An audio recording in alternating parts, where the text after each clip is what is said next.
Constitution में clearly लिखा हुआ है कि हर हाल में आपने 29 फरवरी तक असेंबली को समन करना है। ये अपना फर्ज नहीं निभा रहा है। अलवी साहब ने आईन तोड़ा। पीपल्स पार्टी का सदर पर बगावत के 2 मुकदमात का मुतालिबा। बिलावल भुट्टो कहते हैं सदर आरिफ अलवी के बस की बात नहीं। आइन के तहत हर हाल में 29 फरवरी को असेंबली इजलास बुलाना है। मुआवजे के बजाय इंतखाबी अमल से आरिफ अलवी की जगह दूसरा सदर लाएंगे। आसिफ जरदारी को सदर मुंतखब कराएंगे। सदर आसिफ जरदारी गवर्नरों के नामों को खुद हतमी शक्ल देंगे। सियासतदान एक दूसरे की इज्जत नहीं करेंगे तो दीगर इदारे भी इज्जत नहीं करेंगे। आइन बड़ा क्लियर है। 26, 27, 28 तो उनका प्रोग्रेड था। 29 को वो समन अप्रूव कर दे तो 29 को भी हो सकता है, लेकिन ऑटोमेटिकली 29 को इजलास होना है।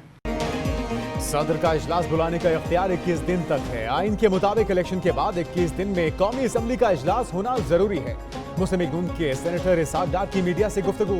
कहा आइन से जो खेल रहा है उसे अच्छी रिवायत नहीं समझा जाएगा। सदर कहते हैं ऐवान नामुकम्मल है। हाउस मुकम्मल तब होता है जब अरकान का नोटिफिकेशन हो चुका हो। जिन अरकान का नोटिफिकेशन हो चुका, स्पीकर ने उनका हल्फ लेना है।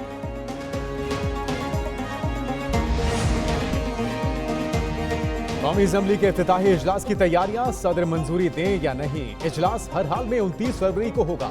निगरान विफाकी हुकूमत का आईनी माहिरीन से मुशावरत के बाद 2 टोक मौक़िफ़। हुकूमत ने सदर से कौमी असेंबली इजलास बुलाने की दोबारा दरखास्त भी कर दी। कहा इलेक्शन के 21 दिन के अंदर इजलास लाजिम है। आइन में कहीं नहीं लिखा ऐवान नामुकम्मल हो तो इजलास नहीं बुलाया जा सकता।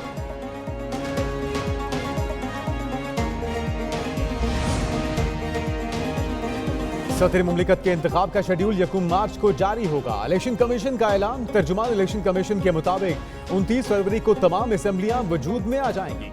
सदर के इंतखाब के लिए मतलूबा इलेक्टोरल कॉलेज की तकमील हो जाएगी। 2 मार्च दिन 12 बजे तक सदारती उम्मीदवार अपने कागजात नामजदगी किसी भी प्रिजाइडिंग ऑफिसर के पास जमा करा सकेंगे।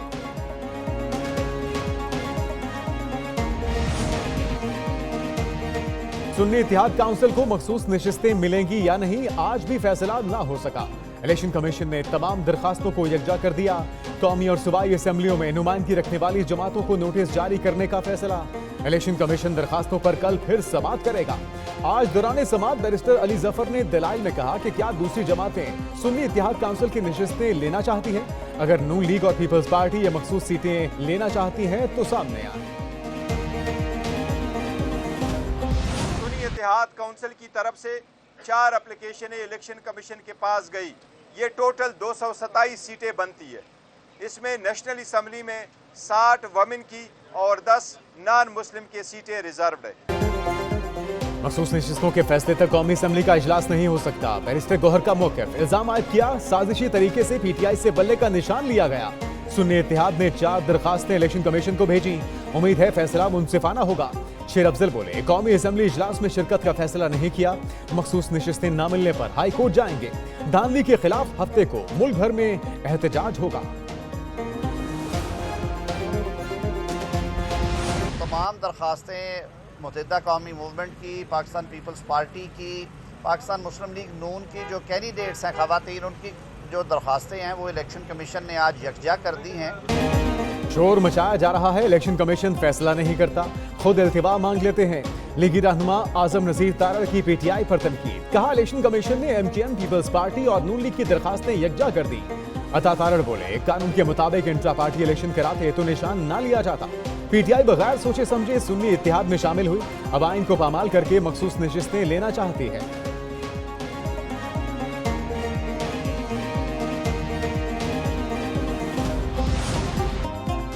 मुस्लिम लीग नून का स्पीकर कौमी असेंबली के लिए उम्मीदवार मैदान में उतारने का फैसला।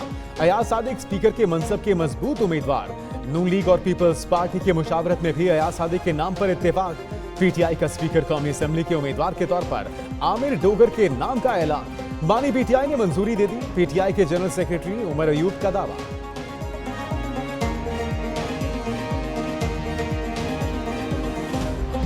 जो सिस्टम के अंदर है वो रोएंगे और जो सिस्टम से बाहर हैं वो जमकर बात करेंगे और जुर्रत से बात करेंगे।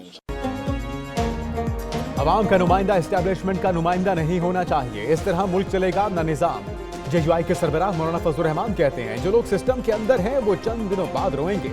इंतखाबात 2024 में भी 2018 जैसी धांधली हुई, इलेक्शन गुजर गया, क्या अब कोई थ्रेट नहीं है? इलेक्शन से पहले कहा जाता था कि बाहर ना निकलें। आलमी कुव्वतों के कहने पर असेंबलियों में जेयूआई की नशिस्तें कम की गई।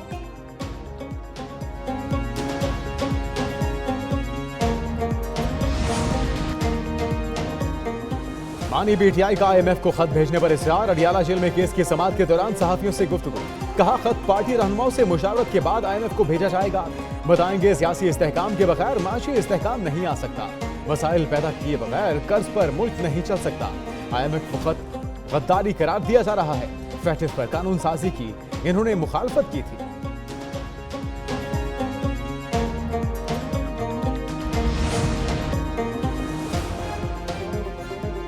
£190 मिलियन रेफरेंस। बानी पीटीआई और बुशरा बीबी पर फर्द जुर्म आयद। मुलजिमों का सेहत जुर्म से इनकार।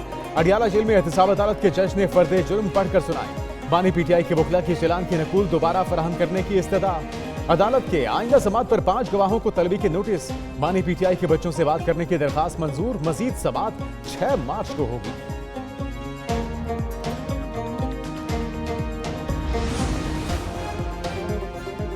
एनए 15 मानसहरा नवाज शरीफ की उज़रदारी पर समाअत। इलेक्शन कमीशन ने फैसला महफूज कर दिया। नवाज शरीफ के वकील के दोबारा इलेक्शन कराने की दरखास्त। वकील ने कहा आरओ के दफ्तर में बैलेट पेपर्स लाए गए तो कई थैलों की सीलें टूटी थी। मानसहरा में डस्का से ज्यादा धांधली हुई। 123 फॉर्म 45 में रद्दोबदल हुआ। मेंबर इलेक्शन कमीशन ने रिमार्क्स दिए कि हवा में इल्जामात ना लगाएं, शवाहिद पर बात करें।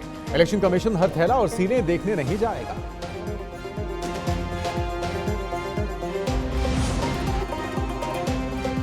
राना फराज नून की उम्मीदों का खून। लोधरा में जीत गई मुस्लिम लीग नून। दोबारा गिनती में एनए 154 का नतीजा तब्दील। नून लीग के अब्दुर्रहमान कांजो 6,500 वोटों की बढ़तरी से कामयाब। अब्दुर्रहमान कांजो के वोटों की तादाद 1,27,984 हो गई। पीटीआई के हिमायती याफ्ता आजाद उम्मीदवार राना फराज नून 1,20,683 वोट ले सके।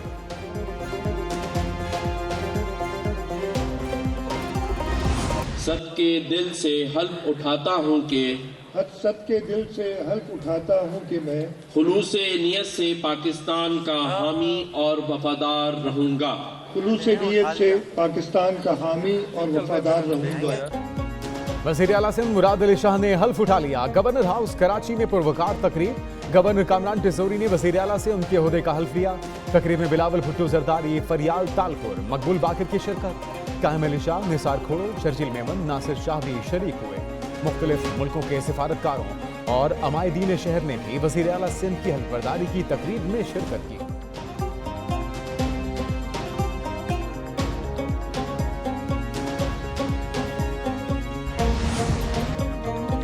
वज़ीर आला बलूचिस्तान के लिए ज़हूर बलेदी के नाम पर इत्तेफाक। पीपल्स पार्टी की क़यादत की वज़ीर आला के लिए मुशावरत।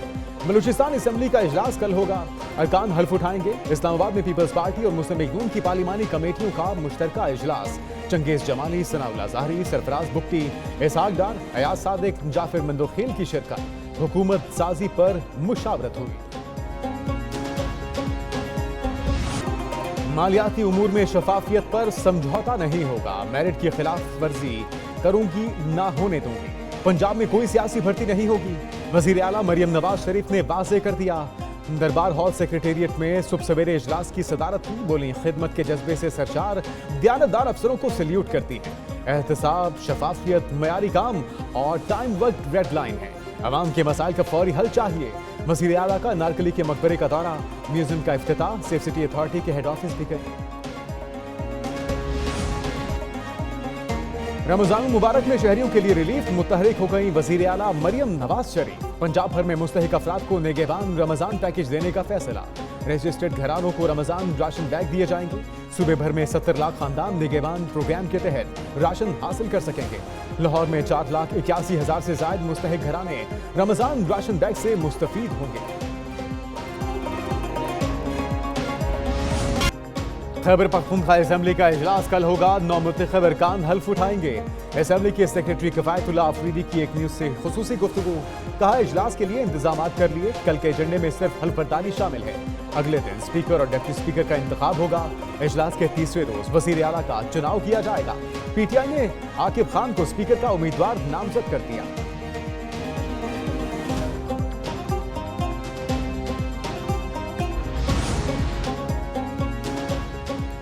पंजाब पुलिस यहां आकर कैसे गिरफ्तार कर सकती है? पेशावर हाईकोर्ट का अली अमीन गंडापुर को गिरफ्तार न करने का हुक्म। वकील ने मौके अपनाया। दरखास्त गुजार अली अमीन गंडापुर वजीर आला के लिए नामजद उम्मीदवार हैं। पंजाब पुलिस खैबर पख्तूनख्वा में घूम रही है। पुराने केसेस में गिरफ्तारी का खदशा है। हाईकोर्ट ने गंडापुर की गिरफ्तारी से रोकते हुए समाअत 19 मार्च तक मुलतवी कर दी।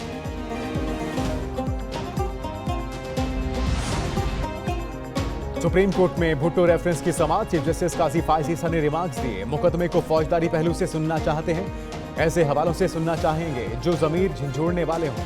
अदालती मोमिन मंजूर मलिक ने कहा, भुट्टो केस की बहुत से दर्दनाक पहलू हैं, दोबारा तफ्तीश का हुकूमती ऑर्डर मौजूद नहीं। मजिस्ट्रेट की अदालत में जुल्फिकार भुट्टो समेत किसी मुलजिम को नोटिस नहीं हुआ। एक ही दिन में मजिस्ट्रेट ने केस सेशन जज को भेज दिया।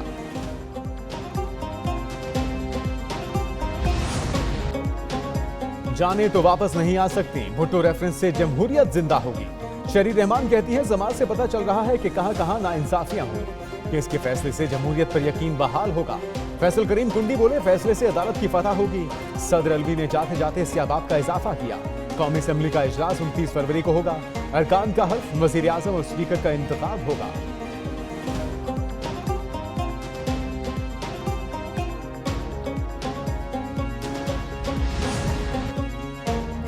पाकिस्तान में नई हुकूमत की तश्कील में फरीक नहीं बनेंगे। नई हुकूमत की तश्कील का अमल जारी है, तबसरा नहीं करेंगे।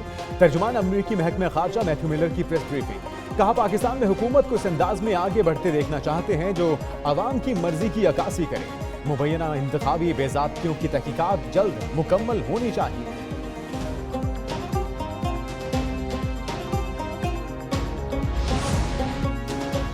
अवाम पर बिजली गिरा दी गई, कीमत फिर बढ़ा दी। बिजली के निर्खों में एक माह के लिए 7 रुपए 5 पैसे फी यूनिट इजाफा।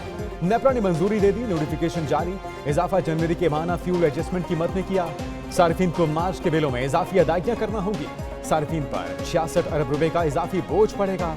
इजाफे का इतलाक लाइन, लाइफ लाइन और के इलेक्ट्रिक सार्फिन पर नहीं होगा।